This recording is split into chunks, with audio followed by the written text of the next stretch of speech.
దేవుని నామమునకు మహిమ కలుగును గాక. యేసుక్రీస్తు ప్రభు వారి పేరట మీకందరికీ ప్రత్యేకమైనటువంటి వందనాలు తెలియజేస్తూ ఉన్నాం. దేవుణ్ణి స్తుతించుదాం. హల్లెలూయా. దేవుని పరిశుద్ధ గ్రంథములో నుండి 109వ కీర్తనల గ్రంథము 109వ కీర్తన. మనం చూసినట్లయితే మొదటి వచనాన్ని మనము చదువుకుందాం. మొదటి చరణమును జ్ఞాపకం చేసుకుందాం. అందులో ఒక మాట ఈరోజు మనము ధ్యానం చేయబోతున్నాం. 109వ కీర్తన మొదటి చరణం. నా స్తుతికి కారణభూతుడవగు దేవ, మౌనముగా ఉండకుము. మొదటి ఈ యొక్క చరణములో ఉన్న రెండు మాటలు మనం చూస్తున్నాం. అందులో మొట్టమొదటిగా ప్రభువును ఆయన ఏమని పిలుస్తున్నాడో దాన్ని మనము ఈ సమయంలో ధ్యానించబోతున్నాం. నా స్తుతికి కారణభూతుడవగు దేవ. మరో చోట అంటాడు, నిన్ను స్తోత్రించుటకు కారణభూతుడవు నీవే. మరో చోట అంటాడు, నా రక్షణకు కారణభూతుడవగు దేవా అని దేవుణ్ణి స్తుతించినటువంటి మాటలు దేవుని పరిశుద్ధ గ్రంథంలో మనకు కనబడతాయి. ఇక్కడైతే నా స్తుతికి కారణము నీవే. నా స్తుతికి, నేను స్తుతించటానికి, నేను నిన్ను ఆరాధించటానికి కారణము నీవే ప్రభు. అంటే మనం కొంచెం ఆలోచన చేస్తే, నేను నిన్ను స్తుతించున్నట్లుగా నన్ను ఇలా చేసిన వాడవు నీవే ప్రభువా. హల్లెలూయా.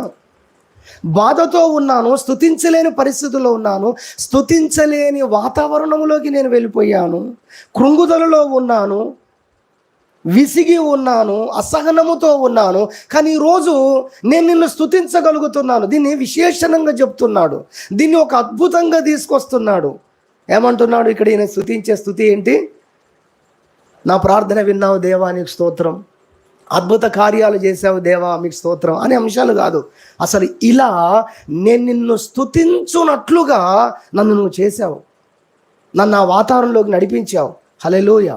స్తుతించలేని పరిస్థితులు నిజమే కదా. మన జీవితంలో కూడా కొన్నిసార్లు స్తుతించలేని పరిస్థితులు, స్తుతించలేని స్థలాలు, సమయాలు, గడియలు ఏంటంటే కొన్నిసార్లు వస్తూ ఉంటాయి. అవి నిజంగా స్తుతించలేని పరిస్థితులు ఏమి కావు, కానీ మనం ఆ పరిస్థితుల్లోకి వెళ్ళిపోయాం. అపోస్తలుడైన పౌలు ఉన్న స్థితి స్తుతించే స్థితి. చెరసాల సామాన్యంగా చూస్తే, బాహ్యంగా చూస్తే అది ఆనందించి సంతోషించి స్తుతులర్పించేటువంటి పరిస్థితులు అవి సామాన్యంగా చూస్తే, మానవ దృక్పథంతో మానవ కోణంలో చూస్తే కదా. కానీ ఎలా స్తుతించగలిగాడు? నేను స్తుతించున్నట్లుగా నువ్వు నన్ను చేశావు. హల్లెలూయా. నేను నిన్ను స్తుతించగలుగునట్లుగా గ్రహింపును నాకు నువ్వు ఇచ్చావు, ఆ ఆలోచన నాకు ఇచ్చావు, ఆ పరిస్థితులలో నాకు నువ్వు ఏ మేలు దాచి ఉంచావో, ఏ విధముగా అది నాకు నా జీవితానికి ప్రయోజనంగా మారుతుందో, ఇలా అనేకమైన విషయాలు నాకు తెలియజేయుట ద్వారా నేను నిన్ను స్తుతించగలుగుతున్నాను ఇప్పుడు. హల్లెలూయా. నిజమే, మన జీవితంలో కూడా ఎన్నోసార్లు స్తుతించలేని పరిస్థితులకు వెళ్ళిపోయాం, ఆరాధించలేని పరిస్థితులకు వెళ్ళిపోయాం. ఇప్పుడు ఏమని స్తుతించగలను దేవుణ్ణి? ఇప్పుడు నేనంతా బాధపడే సమయం, నేను కృంగిపోయే సమయం ఇది. ఎవరితో మాట్లాడకుండా మౌనములోకి వెళ్ళిపోయే సమయం. నేను అనుకున్న ఎన్నో పరిస్థితులలో దేవుడు ఆయనను స్తుతించున్నట్లుగా ప్రభు మనల్ని లేవనెత్తాడు. దేవునికి మహిమ కలుగును గాక. హల్లెలూయా.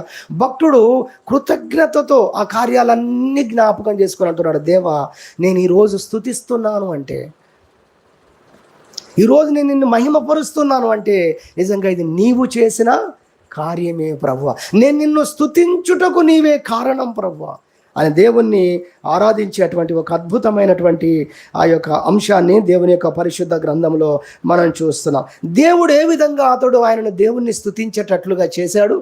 మన జీవితంలో మనం కూడా దాన్ని గ్రహించినప్పుడు భక్తునితో పాటు మనం కూడా దేవుణ్ణి స్తుతిస్తాం. అది మనము కొన్ని విషయాలు త్వరగా మన దేవుని పరిశుద్ధ గ్రంథంలో చూద్దాం. 115వ కీర్తన. నేను నిన్ను స్తుతించుటకు కారణము నీవే, స్తుతించినట్లు చేసింది నీవే, చేస్తున్నది నీవే అన్నాడు కదా. ఎలా చేశాడో దేవుడు చూద్దాం. మన జీవితంలోకి దాన్ని మనం అనువదించుకునే ప్రయత్నం చేద్దాం. 115వ కీర్తన మనం చూసినట్లయితే 17వ వచనము చదువుకుందాం. 17వ చరణం 115వ కీర్తన. మృతులను మౌన స్థితిలోనికి దిగిపోవు వారును యెహోవాను స్తుతింపరు. మేమైతే ఇది మొదలుకొని నిత్యము యెహోవాను స్తుతించెదము, యెహోవాను స్తుతించుడి. హల్లెలూయా.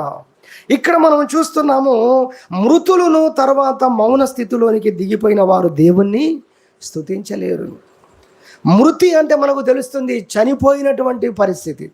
అంటే చనిపోయిన వారు దేవుణ్ణి స్తుతించలేరు, దేవుణ్ణి కీర్తించలేరు. ఇదిగో ఈరోజు నీవు నన్ను బ్రతికించావు, ఈరోజు నన్ను నువ్వు సజీవుల లెక్కలో ఉంచావు గనక నేను నిన్ను స్తుతించగలుగుతున్నాను, నేను నిన్ను ఆరాధించగలుగుతున్నాను అంటున్నాడు భక్తుడు. యెషయా గ్రంథం 38వ అధ్యాయము చూసినట్లయితే 18వ వచనము, పాతాళమున నీకు స్తుతి కలగదు, మృతి నీకు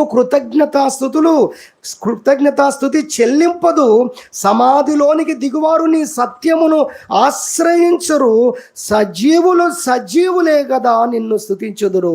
ఈ దినమున నేను సజీవుడనై నిన్ను స్తుతించుచున్నాను అంటున్నాడండి. దేవునికి మహిమ కలుగునుగాక. హల్లెలూయా. సజీవులందరూ దేవుణ్ణి స్తుతిస్తూ ఉన్నారు. నువ్వు సజీవుడవుగా ఉన్నావు, నేను సజీవుడనుగా ఉన్నాను.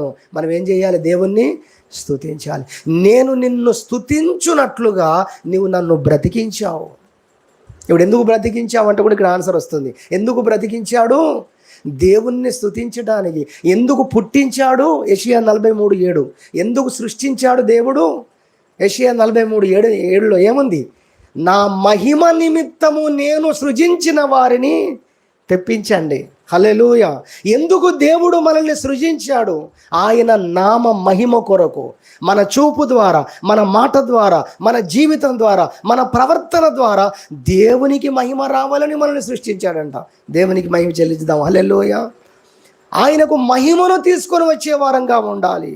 మన నోటి ద్వారా, మన స్తుతుల ద్వారా, కీర్తనల ద్వారా, మన బ్రతుకులో, మన జీవితంలో ఆయన చేస్తున్న వాటన్నిటిని బట్టి దేవుణ్ణి స్తుతించి గణపరచటానికి దేవుడు ఇంకా మనల్ని సజీవుల లెక్కలో ఉంచాడు. హిజ్కియా అండి, యెషయా గ్రంథం మనం చూసినట్టయితే 38వ అధ్యాయంలో ఈ కీర్తన రాసింది ఎవరో తెలుసా? యెషయా. అది ఒక హిజ్కియా. 38:9 చూడండి. యూదా రాజైన హిజ్కియా రోగి అయి ఆరోగ్యము పొందిన తర్వాత అతడు రచించినది. హిజ్కియా అనారోగ్యముతో ఉండి, మరణకరమైన పరిస్థితుల్లో ఉండి, దాని అంతటి నుండి బయటపడిన తర్వాత, దేవుడు అతన్ని స్వస్థపరిచిన తర్వాత అతడు చేస్తున్న స్థుతిలో ఉన్న పదాలు చూస్తున్నాము. దేవా, ఈ దినమున నువ్వు నన్ను సజీవుడుగా ఉంచావు, అందుకని నేను నిన్ను స్తుతించగలుగుతున్నా. కాబట్టి దేవుడు మనల్ని అందరినీ సజీవులుగా ఉంచాడు కనుక మనం కూడా ఏం చేయాలి? దేవుణ్ణి స్తుతించాలి. దేవా, నన్ను నువ్వు బ్రతికించినందుకు స్తోత్రాలు, ఈ సజీవత్వాన్ని బట్టి మీకు స్తోత్రాలు, నీవిచ్చిన ఆయుష్ను బట్టి మీకు స్తోత్రాలు. ఆయుష్ అంటే ఏంటో తెలుసా? దీనికి అవకాశం అని ఇంకో పేరు పెట్టుకోవాలి. హల్లెలూయా కదా. ఏంటిది ఇది? అవకాశం. మరి కొరింథీలో అంటాడు, జీవమను కృపావరము అంటాడు. ఇదేంటట? దేవుడిచ్చిన ఈ జీవితం, ఈ అవకాశం, ఆయుష్ ఏంటంట? ఇది కృపావరం. మనకు కృపావరాలు చాలా తెలుసు, కానీ అక్కడ అంటాడు జీవమను కృపావరము అని 1 కొరింథీ పత్రికలో చెప్తాడు. ఎంత అద్భుతమైనటువంటి, అందుకే ఇది దేవుడిచ్చినటువంటి జీవితము, ఇది నీవిచ్చినటువంటి వరం అని భక్తులు పాటలు రాశారు. దేవునికి స్తోత్రం చెల్దాం. హల్లెలూయా. కాబట్టి మొదటిగా మనం వింటున్న అంశం ఏంటంటే, ఆయన మనలను సజీవులుగా ఉంచుట వలన మనం ఈరోజు దేవుణ్ణి స్తుతించగలుగుతున్నాం. భక్తుడు అంటున్నాడు, నీవు నన్ను సజీవుడుగా ఉంచావు కనుక నేను స్తుతిస్తున్నాను. కాబట్టి నా స్తుతికి కారణభూతుడవు నీవే. నేను లేకపోతే నిన్ను స్తుతించేవాడిని కాదు కదా. నేను నిన్ను స్తుతించున్నట్లుగా నీవు నన్ను బ్రతికించావు. కాబట్టి ఈ స్తుతికి ఇప్పుడు ఎంత పాటలు పాడుతున్నా, ఎంత ఆరాధన చేస్తూ ఉన్నా, ఏంటండి ఇవన్నీ చేస్తున్నామంటే దేవుడు బ్రతికిస్తేనే కదా. హల్లెలూయా కదా. కాబట్టి దీనికి కారణము నీవే అని మనం ప్రభువును స్తుతించాలి, ప్రభువును గణపరచాలని దేవుని పేరట గుర్తు చేస్తున్న. దేవుడు మనల్ని బ్రతికించిన దానిని బట్టి ప్రభువుకు మనము కృతజ్ఞతాస్తుతులు చెల్లించాలి. చూడండి, చనిపోయిన వారు దేవుణ్ణి స్తుతించరు. రెండవది, బయటికి స్తుతులు మనము ఒకరి దగ్గర వినం, కొంతమంది దగ్గర వినం. ఎవరో తెలుసా? వాళ్ళు మౌన స్థితిలోకి వెళ్ళిపోయినటువంటి వారు కదా. అంటే మూగ స్థితిలోకి వెళ్ళిపోయిన వారు, నోరు అంటారు కదా, పడిపోయినటువంటి పరిస్థితులకి వెళ్ళినవారు కదా. ఎంత బాధాకరం. మరి మనకు దేవుడు నోరు ఇచ్చాడు, ఒక్క రోజు మాట్లాడకుండా చూద్దాం, ఎంత యాతన అనుభవిస్తామో మనం. అసలు ఒక్కరోజు ట్రై చేయండి, 2 గంటలు ట్రై చేయండి, మీ ఇంట్లో ట్రై చేయండి. ఏమైంది అసలు నీకంటారు. మీరు అన్ని సైగలే చేస్తూ ఉండండి, ప్రతిదీ ఎక్స్ప్లెయిన్ చేయగలరా? అసలు ఎంత కష్టం అసలు మనకు కదా. మన యొక్క బాధను, మన ఆలోచనలు, మనకు వస్తున్నటువంటి ప్రతిదాన్ని మనము వ్యక్తపరుచుకుంటున్నాము మాటల ద్వారా. హల్లెలూయా కదా. దేవుడు మనకు నిజంగా నోరు ఇచ్చినందుకు ఎంత మనం దేవుణ్ణి స్తుతించాలి, ఎంతగా దేవుణ్ణి మనం మహిమపరచాలి. సహోదరి సహోదర, మనకు నోరునిచ్చాడు దేవుడు, మాటనిచ్చాడు దేవుడు కదా, మాట్లాడునట్లుగా బ్రతికించాడు దేవుడు మనల్ని. మనం ఎంత దేవుణ్ణి స్తుతించాలి, ఎంత దేవుని మహిమపరచాలి. అంతేకాదు మరొక గుంపు ఉంటుంది. ఒకరు చనిపోయిన వారు దేవుని స్తుతించలేరు, మౌనంలోకి వెళ్ళిన వారు దేవుని స్తుతించలేరు, మరికొంతమంది దేవుని స్తుతించలేరు. ఎవరో తెలుసా? స్తుతించలేని వాతావరణంలోకి వెళ్ళిపోయిన వారు. వారికి చక్కగా పాటలు వచ్చు, వారు చక్కగా స్తుతించగలరు, కానీ ఇప్పుడు స్తుతించరు. వారు స్తుతించలేని పరిస్థితుల్లోకి వెళ్ళిపోయారు. వారు ఏమూగా వారు కాదు, వారికి మాటలు వచ్చు, వారు బ్రతికే ఉన్నారు. ఈ రెండు ఉన్నా కూడా పని జరగట్లేదు. ఆలోచన చేయండి. దేవుడు మనము స్తుతించున్నట్లుగా అనేకమైన కార్యాలు చేస్తున్నాడు. మన జీవితంలో దేవుడు ఆయనను స్తుతించి ఆరాధించినట్లుగా దేవుడు బాధలలో నుండి మనల్ని విడిపించాడు, శ్రమల్లో నుండి విడిపించాడు, కష్టాల్లో నుండి విడిపించాడు. వాటన్నిటి నుంచి దాటుకుంటూ వచ్చేటట్టు చేస్తున్నాడు. స్తుతించేటట్లుగా ప్రభు ఎన్నో మార్లు మనల్ని దర్శించాడు కదా. ఎప్పుడైనా మనం చెప్పామా, దేవా నేను నిన్ను స్తుతించగలుగుతున్నానంటే, నేను నిన్ను ఆరాధించగలుగుతున్నాను, నీ పరిశుద్ధ బిడ్డలతో పాటు నీ పరిశుద్ధ సంఘములో నిన్ను ఆరాధించి స్తుతించగలుగుతున్నానంటే కారణము నీవే ప్రభువా. ఇదిగో భక్తుడు దేవుని స్తుతిస్తున్నాడు. అయ్యా, నా స్తుతికి కారణభూతుడవు నీవే ప్రభువా. నాకు జీవితాన్ని ఇచ్చిన దేవుడవు నీవే ప్రభువా. బ్రతుకునిచ్చిన దేవుడవు నీవే ప్రభువా. ఈరోజు నేను స్తుతించగలుగుతున్నానంటే, స్తుతించలేని వాతావరణం, స్తుతించలేని పరిస్థితులు, అనారోగ్యాలు, కష్టాలు, బాధలు, ఇబ్బందులు, ఎన్నో పరిస్థితులు నా చుట్టూ ఉన్నాయి. కానీ వాటన్నిటిలో నా కొరకు నువ్వేం దాచి ఉంచావో నాకు తెలియజేయడం ద్వారా ఈరోజు నేను స్తుతించగలుగుతున్నాను. కొన్ని విషయాలు మనం అలాంటివి చూడబోతున్నాం. మొట్టమొదటిగా మనం నేర్చుకుంటున్న అంశము, ఆయన మనల్ని సజీవులుగా ఉంచుట వలన మనం ఆయనను స్తుతించగలుగుతున్నాం. హల్లెలూయా. అది ఆయన చేసిన కార్యం. ఆయనను స్తుతించినట్లుగా మనల్ని బ్రతికించడం అనేది మొదటి విషయంగా మనం నేర్చుకున్నాం. దాన్ని బట్టి మనం దేవుని స్తుతించాలి. రెండవ అంశంగా చూసినట్లయితే దేవుడు మన ప్రార్థనలను వినుట ద్వారా ఆయనను స్తుతించున్నట్లుగా మనల్ని చేశాడు. హల్లెలూయా. నిజంగా దేవుడు మనం చేసిన ప్రార్థనలకు ఆయన జవాబు ఇవ్వటము ద్వారా, మనం మొరపెట్టినప్పుడు, మనం కన్నీటితో దేవుణ్ణి గోజాడుకున్నప్పుడు, మన ప్రార్థనలకు, అనేకమైన ప్రార్థనలకు మీరు ఒకసారి వెనుకకు తిరిగి చూడండి, ఎన్ని ప్రార్థనలకు దేవుడు ఆయన కార్యాలు చేశాడు. మీరు మర్చిపోయారు, మనం మర్చిపోతున్నాం. అద్భుతకరుడండి దేవుడు. నమ్మేవారి జీవితములలో ఆయన అద్భుతాలు చూపిస్తున్నాడు. అలా దేవుని కొరకు కనిపెట్టే వారి జీవితంలో అలాంటి అద్భుతాలు దేవుడు చూస్తున్నాడు. మీరు చెప్పండి, అసలు ఆయన వస్త్రం ముట్టుకుంటే బాగుపడతామని చెప్పి ఎవరు నేర్పారు రక్తస్రావ రోగికి? అది ఆమె నమ్మకం. ఆయనను గూర్చి విన్నప్పుడు ఆమెలో ఉద్భవించిన ఒక గొప్ప అంశం అది. హల్లెలూయా. అంతేగాని సంఘాల్లో బోధించబడలేదు, సమాజ మందిరంలో బోధించబడలేదు ఆ విషయాలేమి. ఆమె నమ్మకం అది. హల్లెలూయా. ఆ నమ్మకము ప్రభువును బట్టి కలిగింది, ఆయనను గూర్చి ఆలోచించినప్పుడు కలిగింది. శతాధిపతికి ఎవరు చెప్పారు? దేవుడు అంటే ఏంటనేది ఆలోచించాడు ఆయన విన్న విషయాల నుంచి ఆలోచించాడు. కాబట్టి అన్నాడు, మీరు రావాల్సిన అవసరం లేదు ప్రభువా, ఈమెమో, ఈ తల్లేమో, నువ్వు నన్ను చూడాల్సిన అవసరం లేదు ప్రభువా, నా మీద చేయబెట్టి దీవించాల్సిన అవసరం లేదు ప్రభువా, నీకు తెలియకుండానే నీ వస్త్రపు చెంగును ముట్టి నేను బాగుపడగలను. దేవునికి మహిమ కలుగును గాక.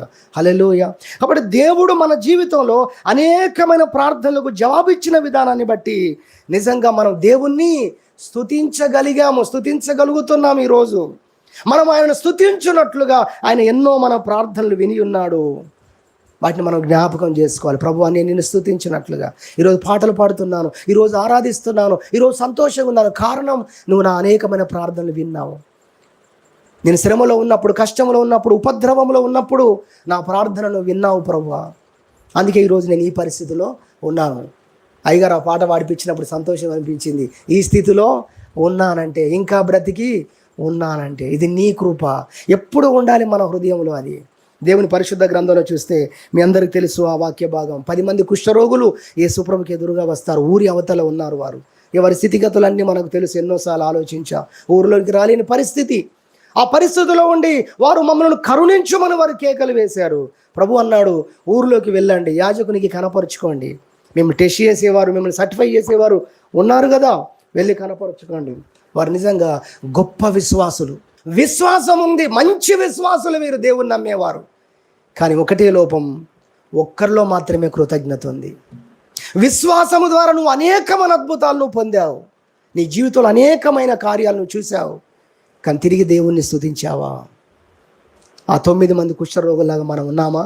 లేదా ఒక్కడు మాత్రం గొప్ప శబ్దంతో తిరిగి వస్తున్నాడు, గొప్ప శబ్దంతో తిరిగి వస్తున్నాడు, ప్రభువా ఈ ఆరోగ్యానికి కారణము నీవయ్యా, ఈ ఆనందానికి కారణము నీవయ్యా, ఈరోజు నేను సమాజంలో తిరగబోతున్నాను, నా కుటుంబాన్ని కలుసుకోబోతున్నాను, ఈరోజు నా మీద ఉన్న నింద తొలగిపోయింది, ఇదిగో నా ప్రార్థనను విన్నావు, నువ్వు కరుణించు ప్రభువా అని నేను ప్రార్థన చేశాను, నిన్ను వేడుకున్నాను, నువ్వు యాజకులకు వెళ్ళి కనపరుచుకోమన్నావు, అయ్యో ప్రభువా నేను వెలుచుండగా శుద్ధిని అయిపోయాను, ఈరోజు ఈ ఆరోగ్యం నాకు కలిగిందని, ఈ ఆరోగ్యానికి కారణం, ఈ ఆనందానికి కారణం, ఈ నా నోట ఉన్న ఈ స్తుతికి కారణం నీవే ప్రభు అని తిరిగి వచ్చిన అనుభవం కనబడుతుంది. అక్కడ దేవునికి మహిమ కలుగునుగాక. ఉందా మనలో అనుభవం మనం జ్ఞాపకం చేసుకోవాలి. ప్రభు మాట్లాడుతున్నాడు మనతో, అందుకే అలాంటి పరిస్థితుల్లో మనం ఉండాలని కూడా దేవుడు మనతో మాట్లాడారు. ఇక్కడ కుష్ఠరోగి మాత్రం నిజంగా ఆయన నోట ఈరోజు స్తుతి ఉంది, ఆయన నోట ఈరోజు కీర్తన ఉంది, స్తోత్రాలు ఉన్నాయి. ఈ విధంగా నిన్ను స్తుతించుటకు, ఈ ఆనందించుటకు ఈ కారణం అంతా కూడా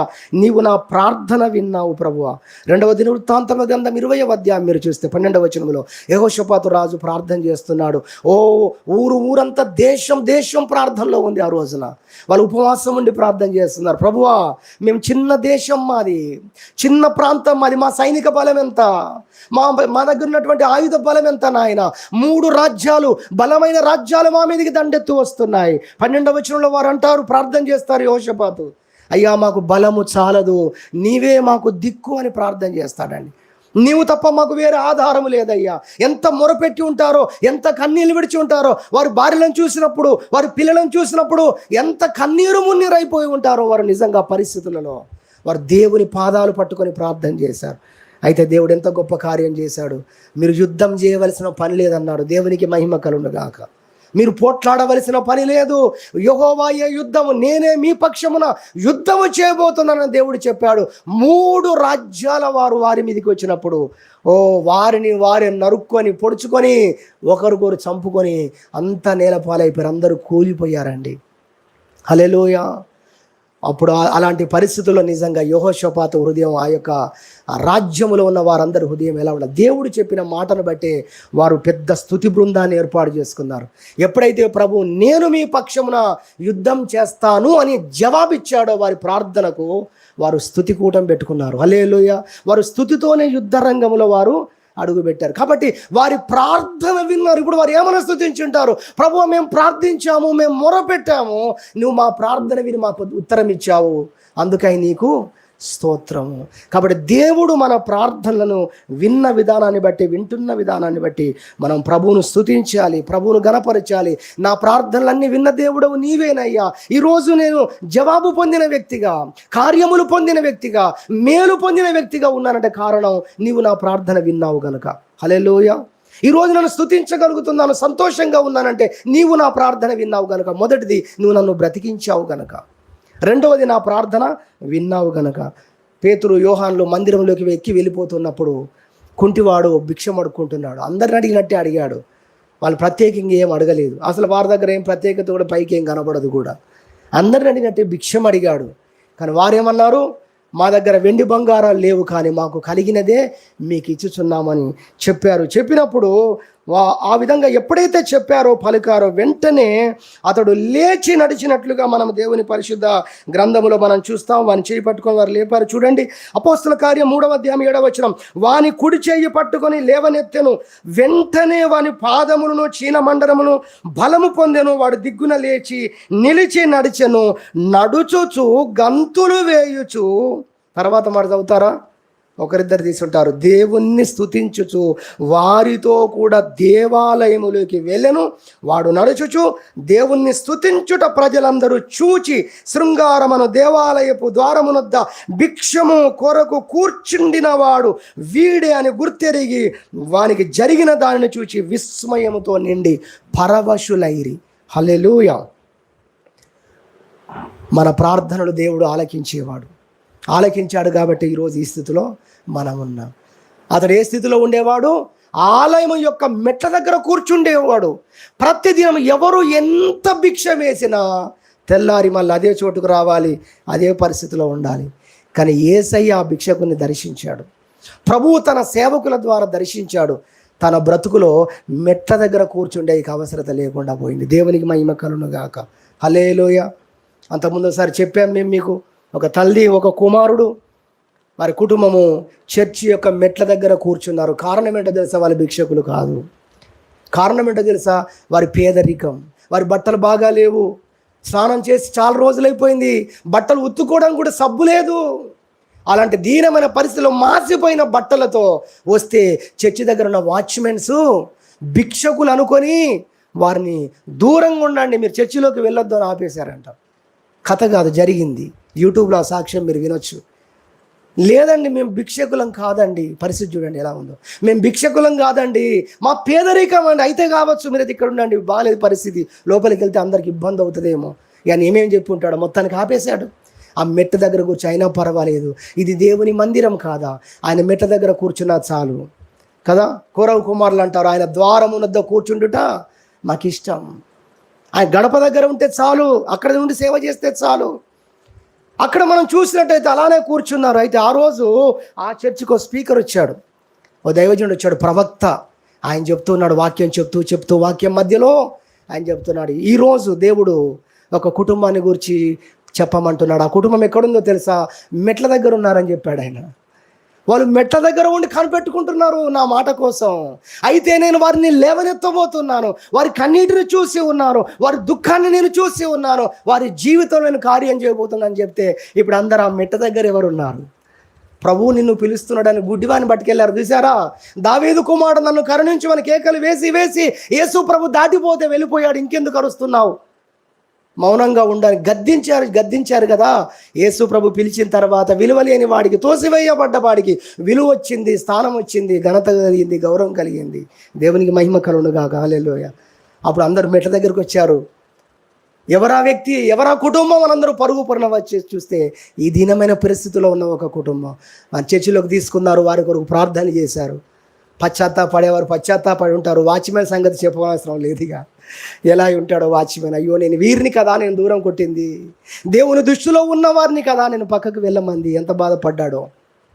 సరే, ఏది ఏమైనా మనం చూస్తే ఆ యొక్క కుమారుడు, ఆ ఇంటిలో ఉన్న కుమారుడు ఆ మందిరంలో మంచి విశ్వాసి అయి బాప్తిస్మం తీసుకొని ఆ తర్వాత మంచి ఆత్మీయుడిగా మారి సేవలో కూడా పరిచారకుడిగా ఉండి పాస్టర్ గారితో ఉండి అసిస్టెంట్ పాస్టర్ అయి ఆ తర్వాత ఆయన కూడా పాస్టర్ అయిపోయి ఏంటండి ఏ చర్చ్ మెట్ల దగ్గర కూర్చున్నాడో అదే చర్చ్ ముందు పెద్ద ఫ్లెక్సీ కటౌట్ ఆయన ఫోటో పెట్టారంట. దైవజనులు పలానని. దేవునికి మహిమ కలుగును గాక. హల్లెలూయా. ఆయన నా ప్రార్థన ఆలకించి ఉన్నాడు. ఆయన సాక్ష్యం చెప్తూ కన్నీళ్ళు పెట్టుకున్నాడు. ఆ తర్వాత శ్రీలంక ప్రభుత్వంలో ఒక అమ్మాయితో ఆయనకి వివాహం జరిగింది. ఇంత దీనుడి యొక్క ప్రార్థన దేవుడు విని ఫ్లైట్లో విమానంలో శ్రీలంకకి వెళ్ళాడు. ఆయన మ్యారేజ్లో సాక్షులకు విట్నెస్లుగా సంతకం పెట్టేవాళ్ళు శ్రీలంక ఆర్థిక మంత్రి వచ్చి సైన్ చేశాడు. దేవునికి మహిమ కలుగును గాక. అయ్యా, నువ్వు నా ప్రార్థన విన్నావు, నేను దుఃఖంలో ఉన్నప్పుడు నా ప్రార్థన విన్నావు, నేను కష్టాల్లో ఉన్నప్పుడు వ్యాధిలో ఉన్నప్పుడు నీవు నా ప్రార్థన విన్నావు కనుకనే ఈరోజు నేను ఈ స్థితిలో ఉన్నాను, నిన్ను స్తుతించగలుగుతున్నాను, నిన్ను ఆరాధించగలుగుతున్నాను, నీ ప్రజలతో పాటు నేను ముందుకు కొనసాగలుగుతున్నాను. ప్రభువా నీకు స్తోత్రమయ్యా. ఈ స్థితికి కారణం నీవయ్యా, నా స్తుతికి కారణభూతుడవగు దేవుడవు నీవే అని భక్తుడు దేవుణ్ణి స్తుతిస్తున్నాడు. ఆయన మన ప్రార్థనను ఆయన విన్నాడు, అందుకే ఈరోజు మనం స్తుతించగలుగుతున్నాం. ఈ స్థితికి కారణము ఆయనే. ఆయన మన ప్రార్థన విన్నాడు కనుకనే మనం ఈ విధంగా పరిస్థితుల్లో ఉన్నామని గుర్తించి దేవుని స్తుతించాడు. రెండవదిగా మనం వింటున్నాం. మూడవదిగా మనము చూస్తే కీర్తన గ్రంథము 30వ కీర్తన 11వ వచనము మనం చూద్దాం. మన స్తుతికి ఆయన ఏ విధంగా కారణభూతుడయ్యాడో. కీర్తనలు 30వ కీర్తన 11వ చరణము. నా ప్రాణము మౌనముగా ఉండక నిన్ను కీర్తించున్నట్లు నా అంగలార్పును నీవు నాట్యంగా మార్చి ఉన్నావు. నేను మౌనంగా ఉండకుండా, నేను బాధలోనే ఉండిపోకుండా, నేను దుఃఖములోనే ఉండిపోకుండా, నేను కృంగిపోయిన పరిస్థితుల్లోనే ఉండిపోకుండా ఈరోజు నిన్ను స్తుతించగలుగుతున్నాను, ఈరోజు నేను నిన్ను ఆరాధించగలుగుతున్నాను. కారణం ఏంటంటే అది నీవు చేసిన కార్యమే. ఇంకా క్రింద మనం చూస్తే 12వ చరణంలో, నీవు నా గోన పట్ట విడిపించి సంతోష వస్త్రము నన్ను ధరింపజేసి ఉన్నావు యెహోవా నా దేవా, ఇక నిత్యము నేను నిన్ను స్తుతించేదను. ఎందుకు అంటే నా అంగలార్పును నీవు నాట్యంగా మార్చి ఉన్నావు, నా మారాను నీవు మధురంగా చేసి ఉన్నావు. మూడవదిగా మనం చూస్తున్నాం, ఆయన మనల్ని శ్రమలో నుండి, బాధల్లో నుండి విడిపించుట వలన ఆయన స్తుతించినట్లుగా మనల్ని ప్రభువు చేస్తున్నాడు. హల్లెలూయా. మన జీవితాల్లో ఆయన చేసిన కార్యాలను మనం జ్ఞాపకం తెచ్చుకోవాలి. భక్తుడైనటువంటి దావీదు అంటాడు, నా ప్రాణమా యెహోవాను సన్నుతించుము, ఆయన చేసిన ఉపకారములలో దేనిని మరవకము. కృతజ్ఞత బుద్ధి అనేది, ఆరాధన జీవితం అనేది ఆత్మీయ జీవితానికి ఒక ప్రాకారము వంటిది. కష్టపడి భక్తి చేస్తాం, మనం చాలా బిల్డింగులు కట్టేస్తాం, మనం చాలా ఉన్నత స్థితిలోకి వెళ్ళిపోతాం, మనము దేవుడు దీవిస్తూనే ఉంటాడు, మనము బిల్డింగ్ కడుతూనే ఉంటాము, ఆత్మీయంగా చాలా ఉన్నత స్థితిలోకి వెళ్ళిపోతుందని అనుకుంటూ ఉంటాం, చాలా ఆశీర్వాదాలు పొందేస్తూ ఉంటాం. కానీ కృతజ్ఞత లేకపోవటం ద్వారా అదంతా జీరో వచ్చే పరిస్థితి ఉంది. నెబుకద్నెజరును ప్రపంచపు చక్రవర్తిగా చేసింది ఎవరు చెప్పండి? దేవుడే. హల్లెలూయా. ఆయన అన్నాడు, నిన్ను నేనే చేశానన్నాడు ప్రభువు. కానీ మర్చిపోయాడు ఆయన.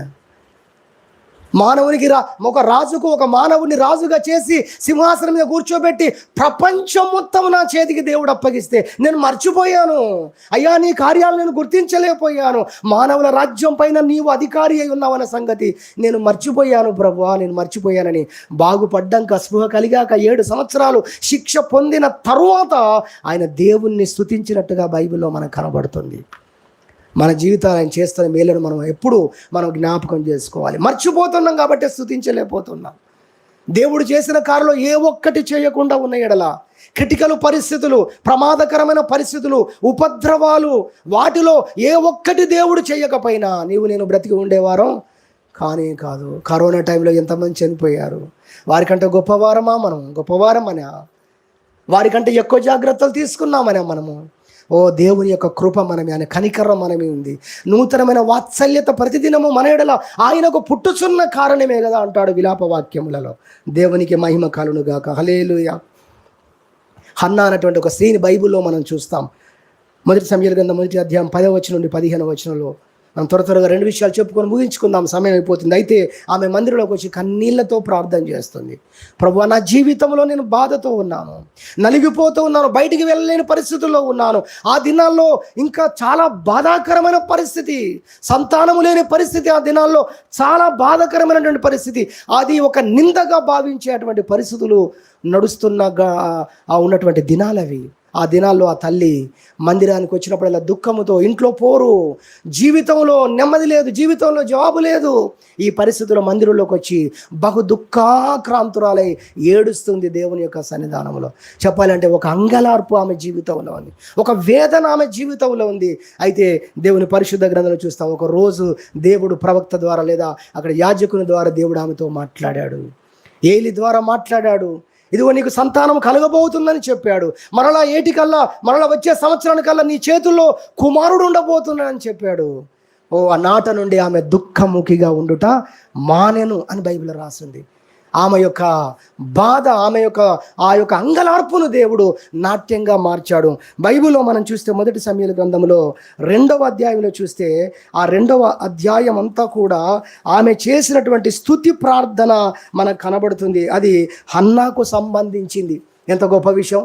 హన్నా చేసిన ప్రార్థన బైబిల్లో రాయబడింది, పౌలు రాయబడింది, పేతురు రాయబడింది. మనం అన్నీ చెప్పుకుంటాం కదా. హన్నా కొరకు ఒక పేజీ ఉంది బైబిల్లో. హల్లెలూయా. హన్నా కొరకు ఒక పేజీ ఉందండి బైబిల్లో. 2వ అధ్యాయం చూస్తే, మరియు హన్నా విజ్ఞాపన చేసి ఇలాగను ఎలాంటి మాటలు పలికిందో తెలుసా? 8వ వచనం, దరిద్రులను అధికారులతో కూర్చుండబెట్టుటకును, మహిమ గల సింహాసనమును స్వతంత్రింపజేయుటకును వారిని మంటిలో నుండి ఎత్తువాడు ఆయన, లేమిగల వారిని పెంట కుప్ప మీద నుండి లేవనెత్తువాడు ఆయన. ఆమె జీవితము అంత దీన స్థితిలో నుండి ప్రభు ఆమెను అంత ఉన్నతమైన స్థితిలోకి తీసుకొని వచ్చినందున ఆమె దేవుని స్తుతించటాన్ని బైబిల్లో మనం చూస్తున్నాం. కాబట్టి మూడవదిగా బాధలలో నుండి మనల్ని విడిపించుట వలన ఆయన స్తుతించినట్లుగా ప్రభు మనల్ని చేసి ఉన్నాడు. దాన్ని బట్టి మనం స్తుతించాలి. ప్రభువా, ఈరోజు నేను ఆరాధిస్తున్నాను, ఈరోజు సంతోషంగా ఉన్నాను, నెమ్మదితో ఉన్నాను, ప్రభువా ఈరోజు ఊరటతో ఉన్నాను నేను. కారణం ఏంటి? నీవు నా యొక్క ప్రార్థన విని ఉన్నావు, నన్ను బాధల్లో నుండి విడిపించి ఉన్నావు. మూడవ అంశంగా మనం నేర్చుకుంటాం. 4, 5 నేను గుర్తు చేసి ముగిస్తాను, సమయం అయిపోయింది. 4వదిగా మనం చూసినట్లయితే దేవుడు మనకు తెలియని విషయాలు ఎన్నో తెలియజేశాడు. హల్లెలూయా. తెలియజేయుట వలన ఈరోజు మనము దేవుణ్ణి స్తుతించే పరిస్థితిలో మనం ఉన్నాము.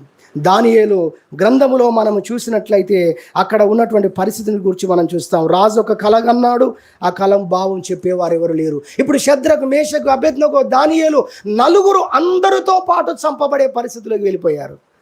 రాజు శాసనమే విడుదల చేశాడు, అందరూ చంపబడాలి. ఈ జ్ఞానులు అంటే వాళ్ళందరూ ఎవరు ఉండొద్దు భూమి మీద. ఎందుకు? నాకు జవాబు చెప్పట్లేదు, ఎవరు నా సమస్యను ఎవరు పరిష్కరించట్లేదు అని అక్కడ నెబుకద్నెజరు అలాంటిది జారీ చేశాడు. అలాంటి పరిస్థితుల్లో దానియేలు తన స్నేహితులతో పాటు కలిసి దేవుని సన్నిధిలో ప్రార్థన చేశాడు. జీవమరణాలు అంటారు చూసారా, పరిస్థితి అలా ఉంది. జ్ఞాని అంటే చంపేస్తారు అసలు. ఇక జ్ఞానులను బోర్డు పెట్టుకొని, ఇంటి ముందు బోర్డు పెట్టుకొని ఇంకా జాబులు చేసేవారిని బతకనిస్తారు. అసలు మరుగునుంటే కన్నా బతుకుతాడేమో, పోస్టల్లో ఉంటే బతుకుతాడా? అలాంటి పరిస్థితుల రోజులలో ఈ నలుగురు దేవుని సన్నిధిలోకి వెళ్ళి ప్రార్థన చేశారు. ప్రపంచంలో మానవుడు అనేవాడు ఎవరు తెలుసుకొనలేని సంగతులను, తాత్పర్యాలను దేవుడు దానియేలుకు బయలుపరిచాడు. దేవునికి మహిమ కలుగుగాక. హల్లెలూయా. అందువలన వారు ఏమయ్యారు?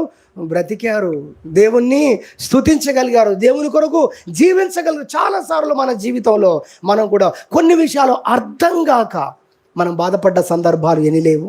దేవుడు ఎందుకు ఇలా చేస్తాడు, దేవుడు ఎందుకు నా జీవితంలో అనుమతించాడు, ఆ వ్యక్తి అలా నన్ను ఎందుకు అన్నాడు అన్నప్పుడు దేవుడు ఏం చేస్తున్నాడు, మరి ఈ పరిస్థితి నా జీవితంలో ఎందుకు వచ్చింది, ఆ పరిస్థితిలో నా దేవుడు ఎక్కడున్నాడు, ఎన్నో విషయాలు, ఏది ఎందుకు జరిగింది, ఎందుకు జరుగుతుంది, ఎందుకు అనుకున్నది జరగలేదు, అనుకున్నది ఎందుకు జరిగింది, ఇలా అంటారు కదా.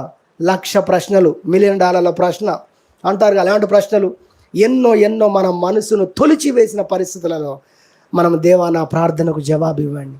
నేను ఇది తెలియక, ఇది అర్థం కాక, కార్యం జరగకపోయినా పర్వాలేదు, ఆలస్యమైనా పర్వాలేదు. బాగా వినండి, కార్యం ఆలస్యమైనా పర్వాలేదు, కానీ విషయం నాకు అర్థం కావాలి ప్రభువా.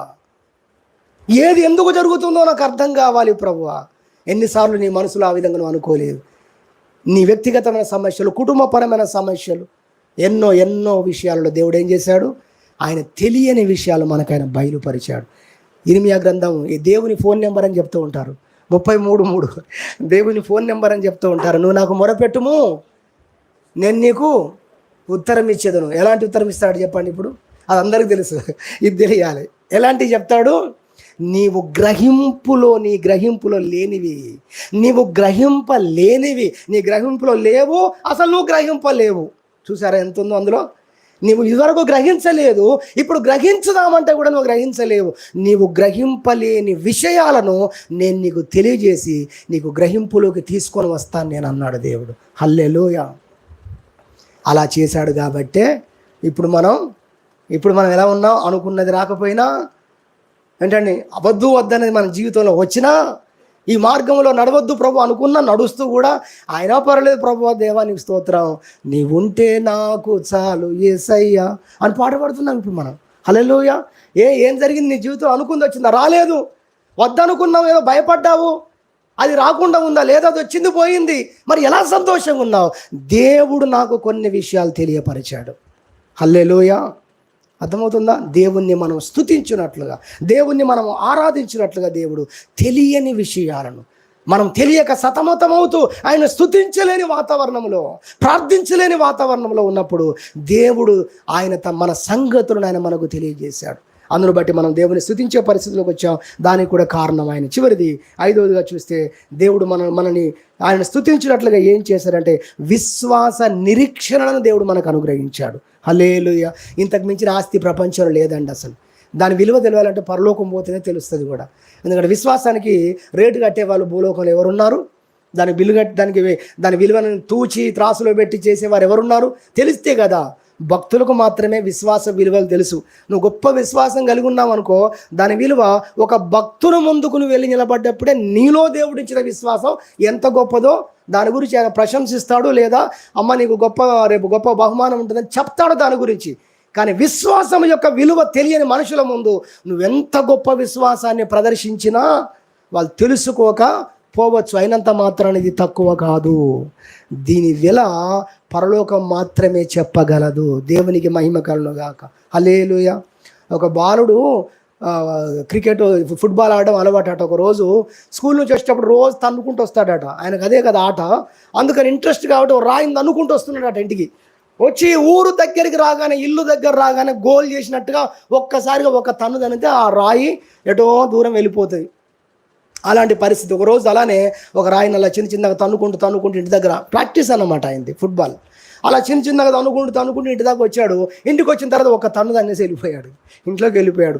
బయటకు వచ్చిన తర్వాత కొన్ని గంటల తర్వాత చూస్తే ఊరంతా జనం ఏం జరిగిందని వెళ్ళి తెలుసుకుంటే ఒక రాయి దొరికిందట. ఎవరికో రాయి దొరికిందా అని అనుకునేసరికి రాయి దొరికిందని అటువైపు పరిగెత్తాడు. వెళ్ళి చూస్తే ఆయన ఆ ఊరవతల నుంచి తన్నుకుంటూ వచ్చిన రాయే అది.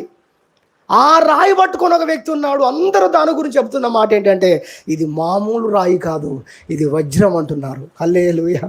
ఆ రాయిని పగలగొడితే ఆ లోపల మంచి అద్భుతమైనటువంటి కళాఖండాలు అందులోంచి రాబోతున్నాయి. అది వజ్రమునకు సంబంధించింది రాయి అని వారు చెప్పారు. అది కొన్ని కోట్ల రూపాయల విలువ చేసేది. నేను తలబట్టుకున్నాడు. కారణం ఏంటి? అయ్యో నేను మామూలు రాయి అనుకొని తన్నుకుంటూ వచ్చాను. చాలాసార్లు మనకు దేవుడు ఏమి ఇచ్చాడో మనం మర్చిపోతున్నాం. దాని విలువ, దాని వేళ దేవుడు చెప్పగలడు. ప్రభు మనకేమిచ్చాడంటే విశ్వాస నిరీక్షణలు ఇచ్చాడు. దేవునికి స్తోత్రం చెప్పుదాం. హల్లెలూయా. నేను ముగించబోతున్నా. రోమాపత్రిక 5వ అధ్యాయం 3వ వచనం మీరు చూస్తే దేవుడు మన జీవితాల్లో ఇచ్చిన విశ్వాసాన్ని బట్టి శ్రమలోను, కష్టములోను, బాధల్లోను, అన్ని పరిస్థితుల్లో కూడా మనం ఎంతో ఓర్పు కలిగి మనం కొనసాగలుగుతున్నాం. శ్రమల్లో కూడా మనం అతిశయించగలుగుతున్నాం. కారణం ఈ శ్రమ దేవుడు నాకు మేలుగా మారుస్తబోతున్నాడు. ఆయన మేలైంది మాత్రమే నా జీవితంలో ఆయన ఇచ్చేవాడు. 1 పేతురు పత్రిక 1వ అధ్యాయం మీరు చూస్తే కూడా అక్కడ కూడా దీనికి సంబంధించినటువంటి మాటలు మీరు దేవుని పరిశుద్ధ గ్రంథంలో మీరు చూడగలరు. దేవుడు మనకు విశ్వాస నిరీక్షణలు ఇచ్చాడు. అది బంగారము కంటే ఉన్నతమైనటువంటి విశ్వాసాన్ని ప్రభు మనకిచ్చాడని 7వ వచనంలో చెప్తాడు. నశించిపోవు సువర్ణము అగ్ని పరీక్ష వలన శుద్ధపరచబడుచున్నది, దానికంటే అమూల్యమైన విశ్వాసం. దీంతో ఏం చేస్తారో తెలుసా మీరు? ఈ ప్రపంచమునే గడగడలాడించుచు, మనుషులను అందరిని పడగొడుతూ, మనుషులను అనేకులను దిగజారుస్తూ, కొంతమంది సుసైడ్లకు ప్రేరేపిస్తూ, వివాదాలకు తీసుకొని వెళ్తూ, హత్యలకు ప్రేరేపిస్తూ, అనేక రీతులుగా విధ్వంసములు జరిగించుచున్న అపవాదిని జయించే శక్తి ఈ విశ్వాసాన్ని బట్టి మీకు కలుగుతుంది అని ఎఫెసీ పత్రిక 6వ అధ్యాయంలో 10వ వచనంలో ప్రభు చెప్పాడండి. దేవునికి మహిమ కలుగును గాక. అపవాది వేసి అగ్ని బాణములన్నిటిని చల్లార్చడానికి విశ్వాసం అనే డాలు అన్నాడు. కాబట్టి దేవుడు మనకు విశ్వాసాన్ని అనుగ్రహించి, నిరీక్షణను ప్రభు మనకు అనుగ్రహించి, మన జీవితం అనుగ్రహించడం ద్వారా ఈరోజు మనము అది పొందకపోయినా మనం దేవుణ్ణి స్తుతించగలుగుతున్నాం. ఒకరోజు పొందబోతుందన్న సంతోషంతో మనం కొనసాగలుగుతున్నాం. అబ్రహాము ఈ లోకంలో అలా జీవించడం గల కారణం అతని అందున్న గొప్ప విశ్వాసం. యోసేపు అన్ని శ్రమలను అతడు దాటడానికి గల కారణం విశ్వాస నిరీక్షణ. ప్రభు మన జీవితాల్లో కూడా విశ్వాసాన్ని అనుగ్రహించి ఆయనను స్తుతించినట్లుగా, ఆయన ఆరాధించినట్లుగా, విశ్వాస జీవితంలో ముందు కొనసాగినట్లుగా దేవుడు మనల్ని చేశాడు. గనుక నా స్తుతికి కారణము నీవే ప్రభు. ఇన్ని కార్యాలు నా జీవితంలో చేసి నిన్ను స్తుతించినట్లుగా, నీ ప్రజలతో ఉండునట్లుగా ఇది నువ్వు చేసిన కార్యం ప్రభు అని దేవుని స్తుతించాలని దేవుడి వాక్యాన్ని మనకు అనుగ్రహించాడు. దేవుడి వాక్యం దీవించును గాక. వీలైన వారు మోకరించినట్లయితే ప్రార్థనలో ముందుకు కొనసాగుదాం.